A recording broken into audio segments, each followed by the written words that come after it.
second. All in favor? Aye. Next, proposals for the reconstruction of 169th Street, Harrison to Southeastern. Yes, these are not based on price, they're based on qualifications, so I'm just gonna read the names of the companies and then refer this down to engineering for review and recommendation. This first one doesn't have the name on the envelope. Oh, yes, it, no. Lochner, 20 North Wacker Drive, Chicago, Illinois, 60606. The next proposal is from Clark Dietz Incorporated, 8900 Keystone Crossing, Indianapolis, Indiana, 46240. The next one is from Beam Longus Neff Consulting Engineers, 8126 Castleton Road, Indianapolis, Indiana, 46250. The next one is from United Consulting, 1625 North Post Road, Indianapolis, Indiana. Next one's from American Structure Point Incorporated, 7260 Shadeland Station, Indianapolis, Indiana, 46256. And the final one is from DLZ, Engineers, Architects, and Scientists, 7011 Indianapolis Boulevard, Indianapolis, Indiana. No, Hammond, Indiana, 46324. And my recommendation is refer those to engineering to be scored and tabulated. All in favor? Aye. Next, there's a request for permit received from WOW to install underground cable within our city's right-of-way. Where's that at?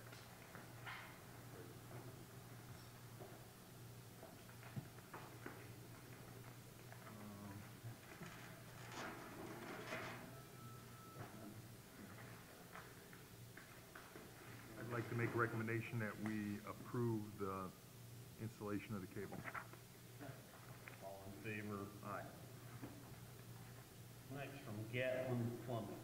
They request permission to close the southeastbound lane on 165th East Calumet Avenue Monday, January 7th through January 11th for repair of sanitary sewer lines. Yeah, I spoke to Gatlin. They think they're going to actually be able to do it quicker than this, but they wanted to leave a big enough window to be able to deal with weather. So I'd like to make a motion that we approve the lane closures. All in favor? Aye. Next is a bid recommendation for Sale Avenue, 169th to 167th, received from United Consultants. Can you read that? We've enclosed bid tabulations for the bids received on December 20th of 2012 for the above referenced project. The low bidder was Walsh & Kelly with a bid of $844,595.64. They were the lowest bidder. The engineer's estimate was $1 million, so the bids fall within the range, and I'd like to make a recommendation that we concur with their recommendation and make the award to Walsh & Kelly Incorporated. All in favor? Item E, disposal authorization from the Hammond Police Department.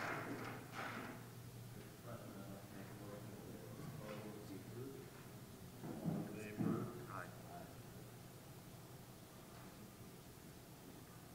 Next, from Fire Chief Smith, who requests permission to use Comcast internet connections for 2013. Instead of WOW, which I think we use now.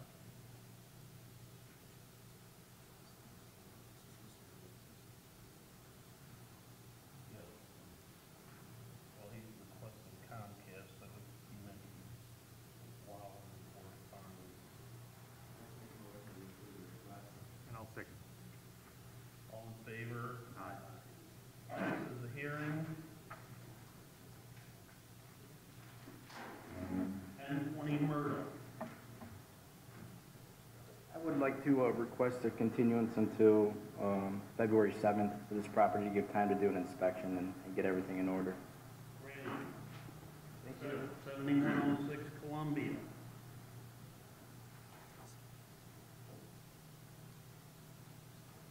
Anyone present on 7106 Columbia? We'll return to that. Next, 1104 Cherry Street.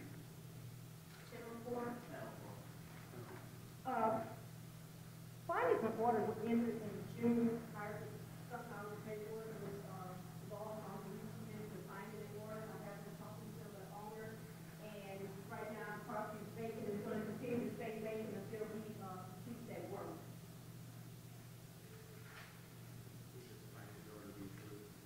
Second? Thank All in you. favor? Aye. 711 Kane. That's all the next week, pending our inspection tomorrow. Raymond. 851 Indiana Street. Anyone present on 851 Indiana? This property is currently a 4-unit, with removal of one of the apartments on the second floor in the basement apartment. Basement apartment, permanently will remove the basement apartment, but subsequently that, they didn't remove the apartment, they basically tried to put a fire separation from the first to the second floor. This was continued until next week, right? We asked them, well, I was surprised to see it on the agenda today, we had asked them to bring in drawings, architectural drawings, showing how you can make it a 2-unit or 4-unit, if that's what he was going to try to do. We haven't asked any drawings. Meanwhile, the permit's been pulled. There may be some confusion, he may think it's next week. That's fine, we'll be ready to handle it at any point. We need to get back in and find out what work was done. The permit was for removal of the basement apartment. Our understanding from the last hearing was that the drywall was put up on the ceiling to try to create this fire separation between the first and second floor. We need to get back in. I'm gonna make a motion that we defer action until next week. All in favor? Next, Attorney Murphy, who contests the continuance of the hearing for 4618 Pine.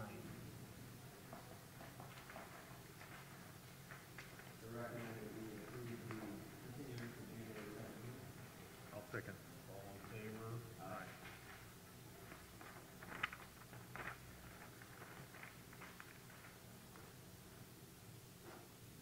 Next, from Mr. Oscar Berto Flores. Request a continuance of the hearing on 922 Summer Street set for January 17th. As you can see, out of town, give about a 2-week continuance. Recommend that we reset that for January 31st. I'll second. All in favor? Aye. Next is a request for a hearing on a rental registration matter for 7004 Chestnut. Move that we set for January 31st. Second. All in favor? Aye.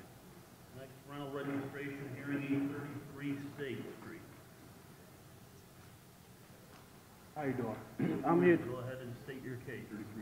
I was here last week, I believe, Couple of weeks ago. maybe 2 weeks ago, because they had some sanitation issues in the property at 833 State Street. I am the power of attorney over the property. Gladys Brown is my grandmother. She's the owner. This is Larice Carpenter. He lives in the property. He's been living there since 2000 A couple of years. 2009 or something like 10. He have a contract on this home. We just purchased the property. We were, because there was some things they needed us to do on the property, but we were under the process of a purchase agreement, and we just got it final. Have you had any contact with our code enforcement or building commissioners about this one? Yeah, they came in and they wanted us to do some work on the property to bring it up to code. Yeah. We actually done the inspection. There's some rooms in the basement that need to be removed. It's an ample space down there. As our understanding, there was an agreement as far as a rent-to-own contract, basically. Because always we require that to be recorded with Crown Point, so that we understand that he's the responsible person for the property. And I have a not copy. his problem. Yes, sir.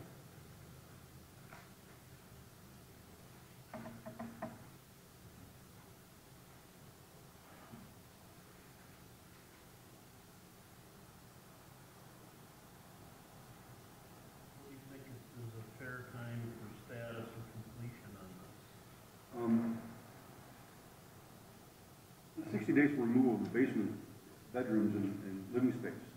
If he has that recorded, now, if it's been stamped, then we can do away with the rental registration here.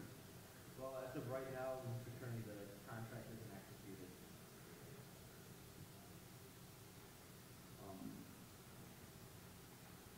Can we get a status on the hearing, rental registration hearing for 2 weeks?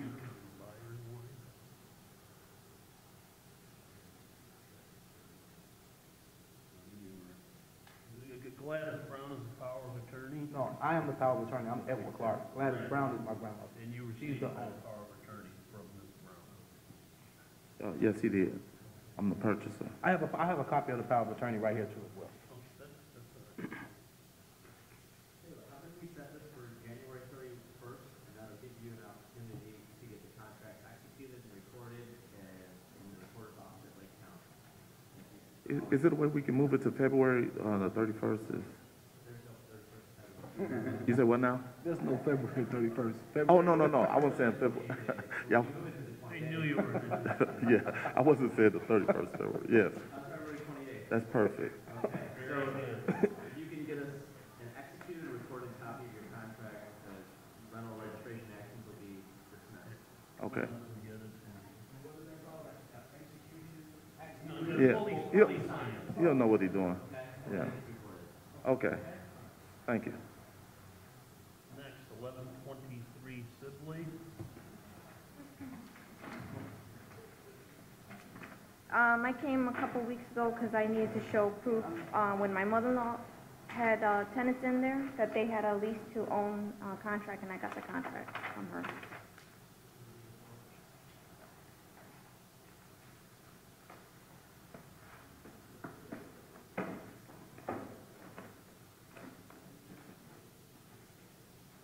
Has that been recorded? Yeah. Or is that just a lease? It's notarized, and it's a simple matter for him to get it recorded. Recommend the action on 1123 Sibley be dismissed. We actually found this property March 4th of 2011. We sent you a letter, or your mother a letter, whoever, suggesting that you register the property. I think it was empty at that time. Pardon me? It was empty. I think our water records showed it was being occupied, but No, the water was turned on because we were doing work on the house because they had trashed the place, so we were working on it. So it was empty for like a whole year or so before we actually moved in. so it was vacant all of 2011. But we just had the water and stuff on because we didn't want like the pipes freezing, and my husband was doing work on the house too, so just like a little, And it was occupied in 2012, yeah, we did.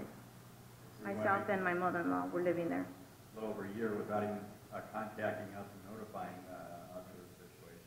Oh, I apologize. I didn't, like I said, I'm new to all this stuff, so I'm not really like familiar with the rules and stuff like that. How many units are in that house? It's just a single family Single-family house, house? yeah. Do you own any other properties in Hammond? No. I'd like to make a motion that the action on 1123 Sibley be dismissed. Is there a second? Second? All in favor? Aye. Next, matters from board members. Well, we have Q, the transit, the stop sign. No, excuse me, I'm sorry. Item G, from Mr. Hesterman requesting stop signs be placed at 114th and Stanton. Yeah, I'd like to make a motion that that be referred to Gary Gleason to do the necessary warrant study. Second. All in favor? Aye. 7106 Columbia. This was one that was under demolition order, then an agreement was signed with the bank, a rehab agreement was. They did not do the rehab, subsequently sold the mortgage to a second bank who asked for a continuance till today's date. Now, just prior to me going on vacation, that was on December 19th, I had correspondence that the bank was in the process of selling to somebody who wanted to rehab it. I don't know where that is, and I hesitate to ask the board to make any decisions without Ms. Cantor here, because she may know something about it that I don't know. So maybe we can push this off till next week. That'd be fine. We'll hear it next week. Next matters from board members. I have an official report from INDOT. They're going to start work on the 9-span bridge. Indianapolis Boulevard will be closed between Michigan Avenue and Summer Street from January 14th at 7 a.m. until November 1st. No, 20, it says 2012 here. They forgot to put the 13, but it's 2013. For the replacement of the bridge structure. The official detour is Michigan Avenue to Klein, Klein south to the Borman back to Indianapolis Boulevard. They'd like us to notify all the emergency services of the road closure. So the Board of Works Secretary sent a copy to this to the radio room and traffic. Very good. Any other matters from board members? Nope. Matters from department heads? New business, old business? Public expression. Now's your opportunity to address the board